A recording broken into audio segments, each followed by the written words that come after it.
সময় মতো আমারে ব্যবহার করলো, এখন আমারই কলঙ্কিনী বানাইলো। আমারে যদি কইতো শর্মিলা তুমি মইরা যাও, আমি নিজে মইরা গিয়ে কইতাম তুই ভালো থাক, তারপরও ওই কেমনে আমার কলঙ্কিনী বানাইলো, কেমনে আমার নামে এই কথাগুলো কইলো। আমি ওর বাসায় ফোন চালাই, ফোন কি জিনিস আমি দেখি নাই 4 মাস এতদিন আমার সংসার। আমার হাজবেন্ড ও যদি আমার মাইরা কাইটাও ফেলায়, আমি তার কাছে গিয়ে বলবো না যে আমার হাজবেন্ড আমার মারছে বা ও আমার সংসারে সুখ দিতেছে না। সোশ্যাল মিডিয়াতে আপনারা যে ভিডিওগুলো দেখেন ওইগুলা সব মানে ছবি তো ছবি, সোশ্যাল মিডিয়ায় যেগুলো আছে ওইগুলা সোশ্যাল মিডিয়ার মতো, বাস্তব জীবনের সাথে মিল নাই। এগুলো তো আমি বলতে পারবো না, কারণ উনি আমার হাজবেন্ড, আমি সংসার করতে চাই। প্রত্যেকটা ভিডিওতে আমার উপর টর্চার করে ভিডিও করছে। কোনো কন্টেন্ট ক্রিয়েটর তার বউর সাথে এত খারাপ ব্যবহার করে নাই। এই আলম হাসান আমার এই 4 মাসে যা করছে, আমি বিশ্বাস করবেন আমি তারপরও চাইছি সংসার করতে, কিন্তু ও কি করলো, আমার বাপের বাসায় আমারে দিয়ে গিয়া আমার বাপ মারে কয় ও আমার মায়েরে দেখে না, অথচ ও নিজের ইচ্ছায় ভিন্ন হয়েছে।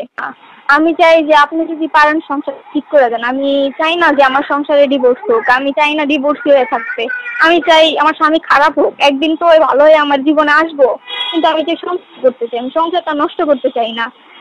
সংসারে গিয়ে কষ্ট করে আমি ওর টাকা হয়তো বা, কিন্তু আমি নিজের হাতে ওই ফার্নিচার গুলা কিনছি ওর সাথে গিয়ে, আমি নিজের হাতে টুকটাক যাই জিনিস কিনছি আমি নিজের হাতে। ওই আলম হাসান বলতে পারবো না যে আমি শর্মিলারে একটা স্বর্ণের চেন কিনা দিছি, একটা 3 পিস কিনা দিছি, মার্কেটে নিয়ে গিয়ে ওরে শপিং করাইছি, একদিন ওরে নিয়ে রেস্টুরেন্টে খাওয়াইছি। এগুলো আলম হাসান বলতে পারবো না এই 4 মাসের মধ্যে।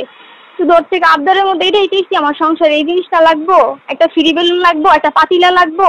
এগুলা চাওয়া ছাড়া আমি আলম হাসান থেকে কিছু চাই নাই এই পর্যন্ত। তারপর আমি ওর কাছ থেকে অনেক কিছু শুনছি, বুঝছেন ভাইয়া। যদি বলি ওইখানে আলম হাসান দেশের মানুষের কাছে খারাপ হতো, বা আমি যদি সবকিছু লাইভে এসে বলি, বা আব্বু যাও ওইদিকে যাও, আমি যদি সবকিছু এসে বলি, হ্যাঁ আলম হাসান কোথাও মুখ দেখাইতে পারবো না, কারণ উনি যেই রূপটা সোশ্যাল মিডিয়াতে দেখাইছে, হ্যাঁ ওইগুলো আসল ছিল, কিন্তু ব্যবহারটা ওনার আসল ছিল না। আমি কাজ করতেছি, উনি ওই সময় গিয়ে ভিডিও করছে, বলে ঠিক হও আমি ভিডিও করতেছি। ও আমারে কালকে রাত্রি আমার আম্মুরে বুঝাইলে এত সুন্দর করে, আমার আম্মুর জায়গায় যদি অন্য কেউ হইতো তার মেয়ের এত প্রেশার দিত, ওনারা কিন্তু তার সাথে ঝগড়া করতো বা অন্য অনেক বিষয় নিয়ে কথা বলতো। কিন্তু আমার আব্বু মরে কিছু না বললে আমার আম্মুরে বুঝাই বলতেছে, দেখো তুমি আমার মেয়েরে বিয়ে করছো, আমরা তোমার কাছে জোর করে দিইনি, তুমি নিজের ইচ্ছায় বিয়ে করছো। সে জায়গায় আমার মেয়ের সাথে এরকম আচরণ করার মানে কি?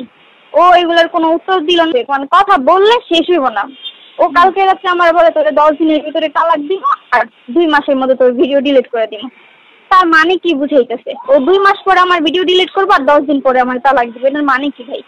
আমার মনে আছে, কিন্তু আমি ওই বিষয়গুলো আমি চাই না আলম হাসান কোথাও ছোট হোক। আপনি ভিডিও করতেছেন তখন আমি যদি ওইখানে ওর বিষয় নিয়ে খারাপ কিছু বলি, ও ছোট হইব সমাজের মানুষের কাছে। আমি চাই না আমার হাজবেন্ড ছোট হোক, ও তো চায় ওর বউ ছোট হোক। এটা চাই বিধায় ও সোশ্যাল মিডিয়াতে পোস্ট করে যে আমার বউ চরিত্রহীনা, ওইটা এগুলো কোনো মানে হয় না। ও আমার সাথে সংসার করতে চায় না বিধায় ওগুলো পোস্ট করতেছে, কিন্তু আমি তো ওইরকম না, কেন আমার ওইরকম বানাইতেছো?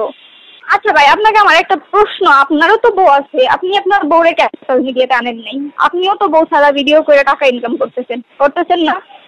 আপনার বউরে কয়দিন যে গালিটা আমি প্রথমে বলছি ওইটা কয়দিন আপনি আপনার বউরে গালি দিচ্ছেন? মানে ওই গালি বাদে আমার তো এই গালি তো নর্মালি অখাদ্য ভাষায় যে গালিগুলো আছে না ওইগুলা আমারে দিছে। আপনি কয়দিন আপনার বউরে ওনার একটু বুঝায় বলেন, মানে আমি বুঝানোর কোনো কিছু রাখি নাই। উনি আমার বারবার চরিত্র নিয়ে কথা বলতেছে, অথচ যে মেয়েদের সাথে উনি ঘুরতে গেছে, যার বাসায় মেয়ে নিয়ে গেছে, তারাও সহ আমার মেসেজ দিতেছে। এখন ওনারা প্রুফ বার করতে বলেন যে শর্মিলা যে চরিত্রহীনা, বিয়ের পরে এমন কি কাজ করছে সেগুলা বের কইরা সোশ্যাল মিডিয়াতে না দেখাইতে বলেন, যেগুলা